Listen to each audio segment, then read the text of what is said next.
Hi friends, welcome to our YouTube channel. ఇప్పుడు చెప్పుకోబోయేటువంటి topic ఏంటంటే secondary లెవెల్లో teaching social sciences as per NCF 2005 చెప్పుకోబోతున్నాము.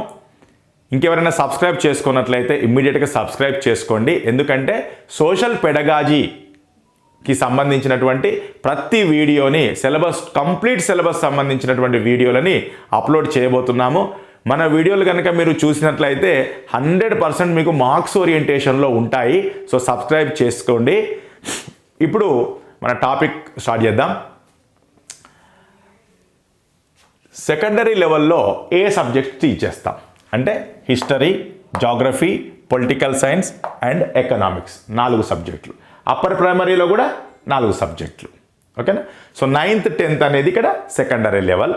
తర్వాత 11th 12th అనేది higher secondary level. 11th 12th పోయిన తర్వాత ఏమవుతుందనంటే ఇప్పుడు ఈ 10th వరకేమో ఆల్ సబ్జెక్ట్స్ ఉంటాయి కదా, తెలుగు, మన ఇంగ్లీష్, హిందీ, తర్వాత మ్యాథ్స్, సైన్స్, అన్నీ ఉంటాయి కదా. ఇంటర్కి వెళ్ళిన తర్వాత 11th వెళ్ళిన తర్వాత స్పెషలైజేషన్ వస్తుందన్నమాట. సో స్పెషలైజేషన్కు వచ్చినప్పుడు వాళ్ళు తమకు ఇష్టమైనటువంటి సబ్జెక్ట్ని చూజ్ చేసుకోవచ్చు. ఆ సబ్జెక్ట్ను చూజ్ చేసుకునేటప్పుడు వాళ్ళ యొక్క ఇంట్రెస్ట్, యాప్టిట్యూడ్, యాటిట్యూడ్ అనుగుణంగా వాళ్ళు చూజ్ చేసుకుంటారు. సో ఒక సబ్జెక్ట్ మీద ఒక రైట్ యాటిట్యూడ్, లేకపోతే ఏ సబ్జెక్టుకు సంబంధించి అతనికి యాప్టిట్యూడ్ ఉంది, ఏ సబ్జెక్ట్లో అతనికి ఇంట్రెస్ట్ ఉంది అని తెలుసుకోవడం కోసం మనం ఏం చేయాలంటే ఈ సెకండరీ లెవెల్లో ప్రతి సబ్జెక్టుకు సంబంధించి ఆ సబ్జెక్ట్ వల్ల ఉపయోగాలు ఏమిటి అనేది ఈ సెకండరీ లెవెల్లో కనుక పెట్టినట్లయితే దాన్ని బట్టి student can take a decision in higher secondary level. అందుకోసము వాడు ఒక డెసిషన్కు రావడానికి ఈ లెవెల్లో ప్రతి సబ్జెక్టుకు సంబంధించి నేచర్, స్కోప్ అండ్ మెథడాలజీని మనము టీచ్ చేస్తాం. Nature, scope and methodology teach చేయడం వల్ల ఒక సబ్జెక్టు ఫ్యూచర్లో అది ఎలా ఉపయోగపడుతుందో స్టూడెంట్ తెలుసుకోగలుగుతాడు. తదనుగుణంగా హయ్యర్ సెకండరీ లెవెల్లో అతను ఆప్షన్స్గా ఒక సబ్జెక్ట్ని తన ఇంట్రెస్ట్, తన యాటిట్యూడ్, తన యాప్టిట్యూడ్ ప్రకారము ఆ సబ్జెక్ట్ను చూజ్ చేసుకునేటువంటి అవకాశం ఉంటుందన్నమాట. రైట్. ఇప్పుడు హిస్టరీలో ఏం టీచ్ చేయాలి?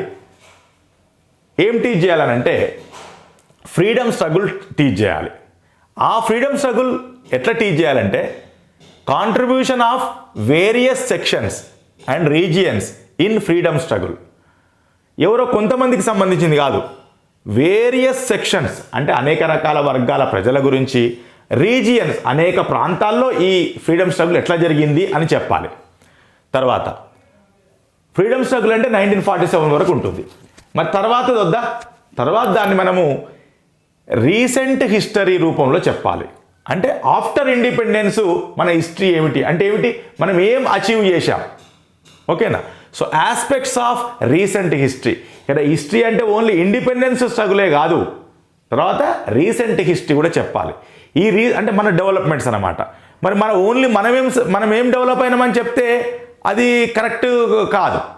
మన డెవలప్మెంట్ని కంటెంపరీ వరల్డ్ అంటే సమకాలీన ప్రపంచంలో మిగతా వాళ్ళు ఏం సాధించారు, మనం ఏం సాధించాం, సైన్స్ అండ్ టెక్నాలజీలో ఏం సాధించాము, ఎడ్యుకేషన్ సెక్టర్లో ఏం సాధించాము, ఇలా అన్ని రంగాలలో ఇండస్ట్రియల్లో ఏం సాధించామని చెప్పేసి మనం ఏం సాధించాము, ఇతర కంట్రీస్ ఏం సాధించాయనేటువంటిది ఈ డెవలప్మెంటల్ ఆస్పెక్ట్ అనేది హిస్టరీలో కంపారిజన్ రూపంలో ఉండాలి అని చెప్తున్నాం.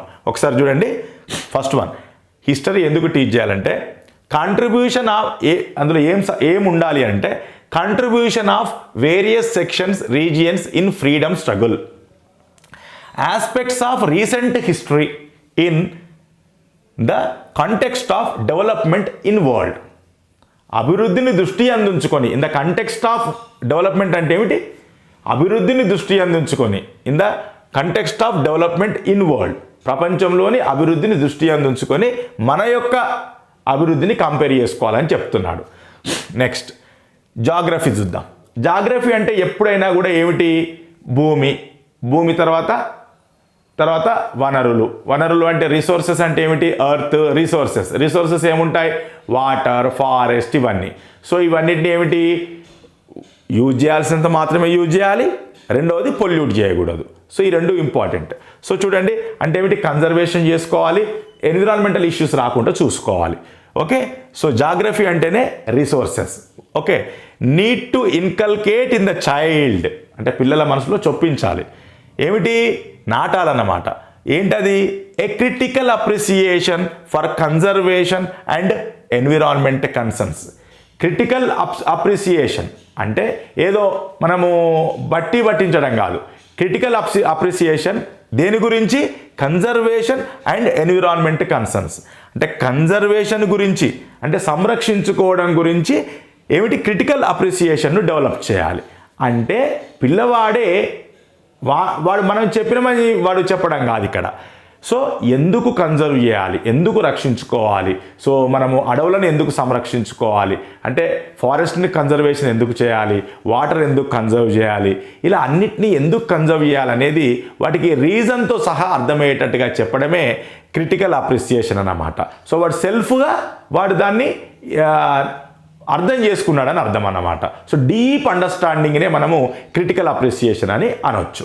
ఓకే, సో ఈ కన్జర్వేషన్ అండ్ ఎన్విరాన్మెంట్ కన్సర్న్స్ అంటే ఎన్విరాన్మెంట్ ఇష్యూస్ అంటే ప్రాబ్లమ్స్ అంటే ఏమిటి? ఎన్విరాన్మెంట్ని మనము మోర్ దాన్ రిక్వైర్డ్ వాడినట్లయితే అవి డిప్లీట్ అవుతుంటాయి. దానివల్ల మరి మనకు ఈ మాన్సూన్ ఎట్లా ఎఫెక్ట్ అవుతుంది, కొన్ని ప్లేసెస్ ఎట్లా ఎఫెక్ట్ అవుతాయి అనేది అర్థం చేసుకోవడం సమస్యలు అన్నమాట. సో ఈ కన్జర్వేషన్ చేయకపోతే వచ్చేటి ఏమిటి? సమస్యలే. So environment concerns. సో ఈ చూడండి, కన్జర్వేషన్ అండ్ ఎన్విరాన్మెంట్ కన్సర్న్స్ అనేది ఏ సబ్జెక్టు రిలేటెడ్? ఇవి జాగ్రఫీకి రిలేటెడ్. ఓకే, నెక్స్ట్ పొలిటికల్ సైన్స్లో కాన్స్టిట్యూషన్ ఉంటుంది. సో మరి ఈ కాన్స్టిట్యూషన్లో మనకు అనేక రకమైన వాల్యూస్ ఉన్నాయి. సో ఆ వాల్యూస్కి ఫిలాసఫికల్ బేస్ ఏమిటి అని ఇన్డెప్త్గా డిస్కస్ చేయగలగాలి పిల్లలతో. సో మనకు కాన్స్టిట్యూషన్లో కొన్ని వాల్యూస్ ఉన్నాయి. అవి ఏమిటి అని అంటే equality, Liberty, justice, fraternity, dignity, plurality and freedom from exploitation.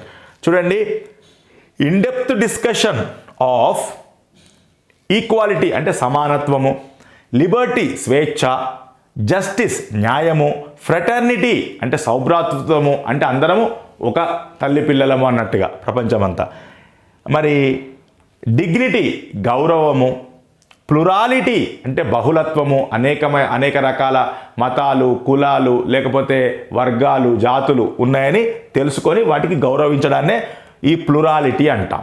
So ఒక రకంగా వైవిధ్యం అన్నమాట. ఫ్రీడమ్ ఫ్రమ్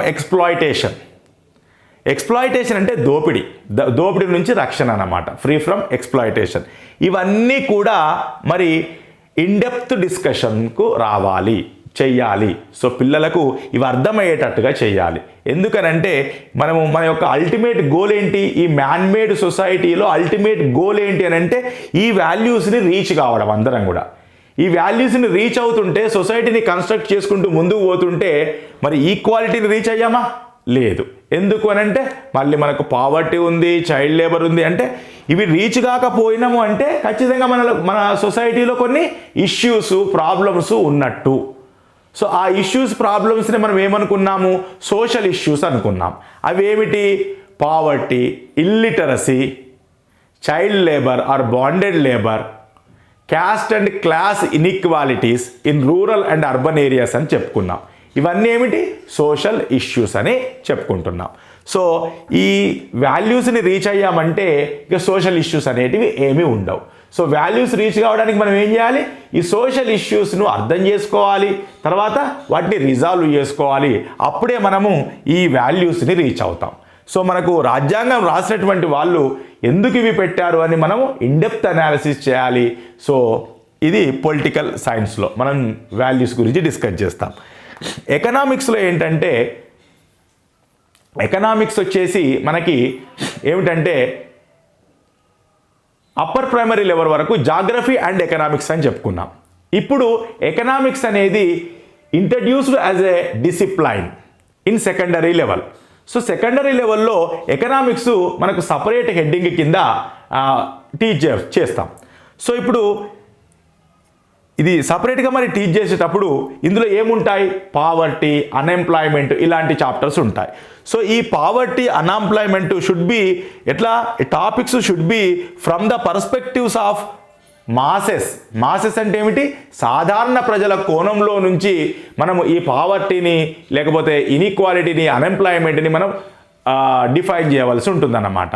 ఫర్ ఎగ్జాంపుల్ ఎట్లా అంటే ఇప్పుడు అన్ఎంప్లాయ్మెంట్ అనగానే ఏంటి, ఎంత పర్సంటేజ్ తీయడము, ఏది ఇంతమంది స్టాటిస్టిక్స్తోని ఎకనామిక్స్ మరి నింపకూడదు. ఎలా నింపాలి అని అంటే చూడండి, వాటికి రీజన్స్ అనేటివి పిల్లవాడికి స్పష్టంగా అర్థం కావాలి. సో ఒక అతను రిచ్గా ఉన్నాడు, ఒక అతను పూర్గా ఉన్నాడు. సో ఒక అతను చదువుకొని బ్యాంకు నుండి లోన్ తీసుకున్న ఒక కంపెనీ పెట్టాడు, 10 మందికి ఉద్యోగం ఇచ్చాడు. సో ఇది ఒక స్టోరీ. ఇంకొక థీమా ఏంటనంటే ఒక అతను చదువుకోలేదు, అదే కంపెనీలో పనిచేస్తున్నాడు. అంటే ఏమిటి, ఇద్దరు ఒకటే వయసు ఉన్నది, మరి ఒకరేమో ఉద్యోగము కంపెనీలో పెట్టి ఉద్యోగాలు ఇస్తున్నాడు. దానికి కారణం ఏమిటి అని పిల్లలనే విశ్లేషించమని చెప్పాలి. అప్పుడు ఏమంటారు, సో ఎడ్యుకేషన్ అనేది మనకి ఈ ఎంప్లాయ్మెంట్కు లేకపోతే ఒక ఆపర్చునిటీని పొందడానికి అవకాశం ఇస్తుంది అనే విషయము పిల్లలకు తెలిసేటట్టుగా చేయాలన్నమాట. సో ఇలా స్టాటిస్టిక్స్తో నింపకూడదు, మనము మంచి అంటే థీమాస్ని లేకపోతే వాటిని ఒక లైవ్ ఎగ్జాంపుల్స్తోని అర్థమయ్యేటట్టుగా వాళ్ళకి చెప్పాలన్నమాట. సో ఇక్కడ వరకు 4 సబ్జెక్టులలో ఏం చెప్పాలి అనేది చెప్పుకున్నాం ఇక్కడ సెకండరీ లెవెల్లో. తర్వాత ఆబ్జెక్టివ్స్ ఏమిటి? సెకండరీ లెవెల్లో ఈ teaching social sciences as per NCF 2005 యొక్క మరి ఆబ్జెక్టివ్స్ ఏమిటి అని అంటే ఒక 6 ఆబ్జెక్టివ్స్ ఉన్నాయి. ఈ 6 ఆబ్జెక్టివ్స్లో ఏమిటి అని అంటే సోషల్ అండ్ ఎకనామిక్ లేకపోతే డెవలప్మెంట్ అనే దానికి 2 పాయింట్లు ఉంటాయి. డెవలప్మెంట్ అనే దానికి చూడండి, understand the process of economic and social change and development, examples from modern and contemporary India and other parts of the world. ఇందులో మనం జిస్ట్ ఏమిటి, ఇందులో క్యాచ్ చేయాల్సిన పాయింట్ ఏమిటి అని అంటే ఇక్కడ process of change and development, ఏ ప్రక్రియ ద్వారా మనము చేంజ్ అవుతున్నాము, డెవలప్ అవుతున్నాము, ఎక్కడ మన కంట్రీలో. ఓన్లీ మన కంట్రీలో ఈ చేంజ్ డెవలప్మెంట్కు ప్రాసెస్ ఏంటో తెలుసుకుంటే సరిపోదు, దాన్ని కాంటెంపరీ వరల్డ్లో ఉన్నటువంటి కంట్రీస్తో కంపేర్ చేసుకోవాలి. ఓకేనా? సో ఎటువంటి చేంజ్ అండ్ డెవలప్మెంట్ అది? Economic and social. అదేవిధంగా ఎకానమీ అండ్ పాలిటీకి సంబంధించిన డెవలప్మెంట్ను కూడా మనము కంపేర్ చేయగలగాలి. చూడండి, change and development in India in relation to the world economy and polity. So ప్రపంచం యొక్క ఇక్కడనేమో వరల్డ్ యొక్క ఎకానమీ అండ్ సోషల్ని మనం కంపేర్ చేస్తున్నాం, ఇక్కడనేమో ఎకానమీ అండ్ పాలిటీని కంపేర్ చేస్తున్నాం. ఈ చేంజ్ అండ్ డెవలప్మెంట్ ఎందులో? ఎకానమీ అండ్ పాలిటీలో. సో 2 పాయింట్లు మనకు change and development in India, change and development in the world in the context of economic and social change, ఇక్కడనేమో in the context of economy and polity. Right? తర్వాత మనం upper primary level వరకు ఏం చెప్పుకున్నామనంటే ఈ social ఇష్యూస్ని understand చేసుకోవాలని చెప్పాము, sensitise అని చెప్పాం. సెన్సిటైజ్ టు సోషల్ ఇష్యూస్ అన్నాం. సోషల్ ఇష్యూ చెప్పగానే మనకి ప్రతిస్పందించాలి వాడు అని చెప్పుకున్నాం. ఇక్కడనేమో ఏమిటి, సెన్సిటైజ్ అయిపోయింది కదా, అండర్స్టాండ్ అయిపోయింది కదా. ఇప్పుడు క్రిటికల్లీ ఎగ్జామిన్. క్రిటికల్లీ అంటే ఏమిటి అని అంటే ఇన్ డెప్త్ అని అర్థం. దానికి సంబంధించినటువంటి ఒక జడ్జిమెంట్ కరెక్ట్ రావాలంటే ఎటువంటి థింకింగ్ చేయాలి? క్రిటికల్ థింకింగ్ చేయాలి.